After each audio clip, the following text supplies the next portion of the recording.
Yesterday, NBC News published a story talking about the Hunter Biden dossier, which was a 64-page document alleging that Hunter Biden had ties to communist China and that Joe Biden was probably implicated. However, it seems that the author who is credited with writing that doesn't actually exist. So it may be the case that Martin Aspen and Typhoon investigations are fake, but that does not mean that Hunter Biden is innocent.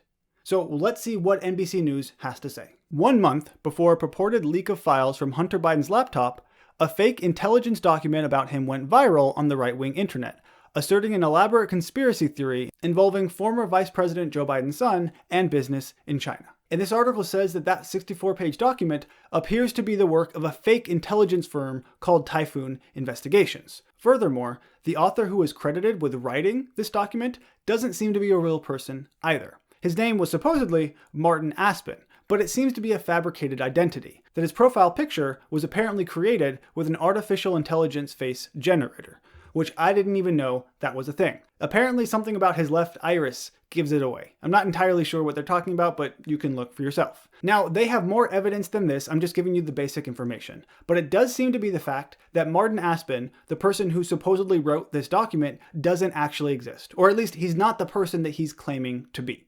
Someone else who helped co-author a little bit of this document essentially has admitted that. His name is Balding, and he said that yes, Aspen is an entirely fictional individual created solely for the purpose of releasing this report. And he said that the primary author of the report, due to personal and professional risks, requires anonymity. So here is someone who helped write a small amount of this document who is confirming that sure, Martin Aspen is not his real name, but this person actually does exist.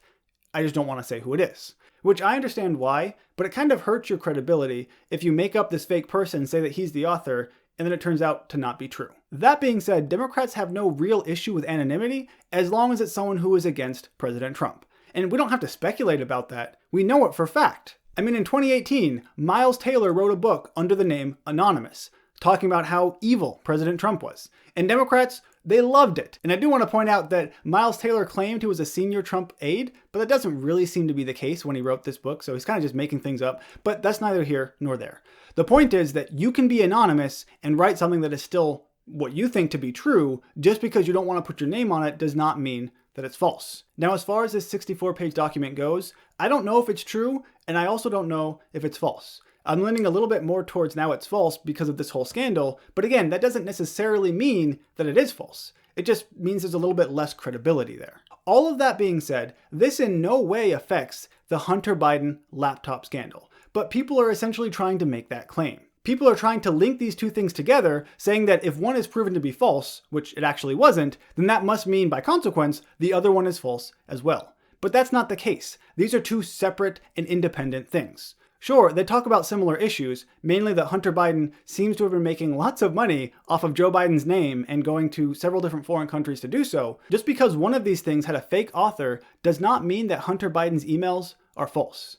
As a matter of fact, we have someone, Tony Bobolinsky, who is more than willing to put his name on it and say, yeah, these are actually true, I was there, I can confirm them. So if Democrats have a problem with anonymity, well, now we have someone who's not anonymous, and he's saying that it happened. So once again, it has nothing to do with this other 64-page dossier. One can be true while the other is false. They're not the same thing.